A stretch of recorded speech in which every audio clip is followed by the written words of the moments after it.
I was angry and hurt. Now that I'm thinking about it, I wonder if subconsciously my anger and hurt towards was confronting him through her. In that moment, I felt the need to protect the victims, possibly to protect myself. My goal in processing the incident in written format is to get an understanding of why did I respond the way that I did when he touched me. Also, to finally admit to myself that Pastor S assaulted me twice. Where do I go from here? Do I resent him? No. Do I forgive what he did to me? Yes. What do I hope to achieve? Clarity. To identify and understand my emotions, process the memories, develop coping skills, apply stress management strategies, and restore my confidence. And then I had an update. So I wrote, while writing down my feelings and recalling the incident, I kept thinking about the term Stockholm Syndrome. What made me think that I may have and possibly still do have that emotional response or experience when I said I felt the need to protect him more than myself. After reading more about Stockholm Syndrome, I would say that I definitely experienced it. I learned that Stockholm Syndrome is an emotional response. This explains why I had and still do have positive feelings towards the pastor. And then, if you just want to go, on your own time, just to research what Stockholm Syndrome is. But basically, it's when someone experiences that, they want to protect the victims because they feel some sort of attachment towards the abuser. They feel love, sympathy, empathy, and a desire to protect them. And this was another update, and this was dated September 14th, 2022, and this was on a Wednesday. Since revealing to my therapist about the S assault a few weeks ago, I can say that I still feel a sense of relief, but not entirely. I still feel incomplete, as though I am lacking something of the sort. I don't know exactly what I am lacking at this point. It still just seems unresolved for me at this point. I know that when I make more connections and have a full understanding of my feelings and come to a resolve, I think at that point I will be satisfied. Until then, the exploration continues. Speaking of exploration, when I recall the events of the assault, other events of S assault that I've experienced started to flood my mind. One such event was when I was in high school at the bus stop waiting for the bus. It was in the morning. I don't recall if the bus stop was crowded or semi-crowded.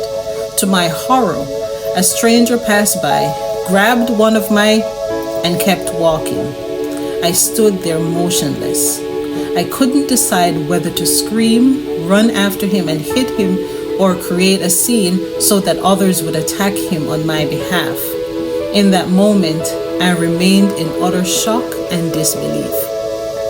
I was hurt, angry to say the least, but I was too afraid to respond.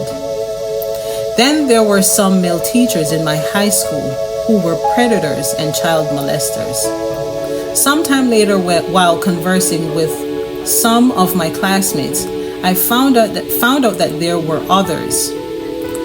But the two that had approached me were, I recall how very charming this person was and still is.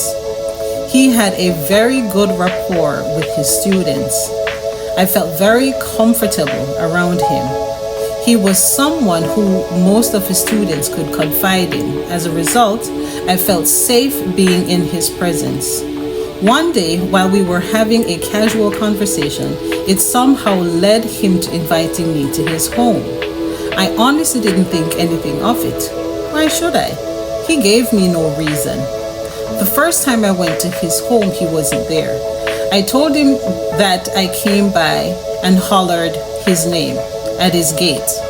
He laughed and said that his neighbors would have known that it was one of his students because no one calls him by his surname. To be quite honest, that comment puzzled me, but I shrugged it off. We laughed over it and planned to meet on a different day. We met at his home, laughed, cracked jokes, and enjoyed each other's company until I got into his car. He offered to take me to the bus stop. As soon as he got ready to turn the ignition, he leaned over and tried to kiss me. I moved away quickly so that there was no contact. I turned and looked at him like, what was that about and why? I was perplexed, shocked, and disappointed. He had betrayed my trust. I no longer had any high regards for him. To add salt to injury, when I looked at him in disbelief, he just simply chuckled. I didn't report him to the principal or to the police because I was afraid and I also wanted to protect him. There was also this unspoken rule that you don't out them. Who would believe me? He was a beloved teacher. It was his word against mine. I did manage to tell this guy that had a crush on me he wanted him to beat him up, but I begged him to continuously not to say anything. In the end, he didn't. Then there was this other teacher. Once again, this was one of my beloved teachers whom I regarded. It was the same with him, very charming, likable, and so on. One day in the cafeteria, out of left field, he said to me, "You're walking wide as though you have a stick that is broken under you."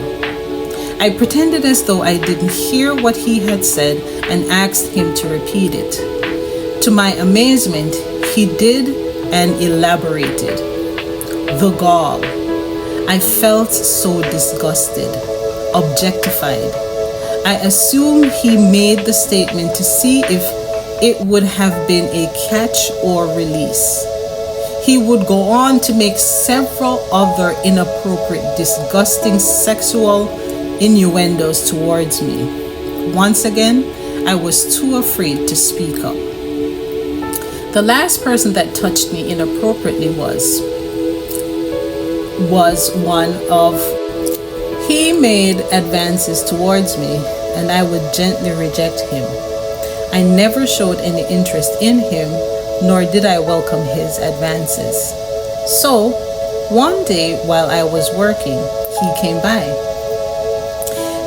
The business had customers in it. I was doing my work and minded my own business when he decided to touch me on my buttocks.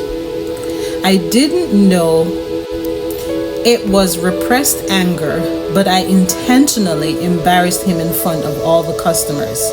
I was loud. I told him in so many words what he had done was inappropriate and that he should never touch me again. I could tell that he was embarrassed because he couldn't make eye contact and tried to deflect and diffuse. When that didn't work, he became defensive. At that point, I guess subconsciously I said to myself, enough was enough. That is not okay. To make matters worse, he either went to complain or the family member heard the commotion.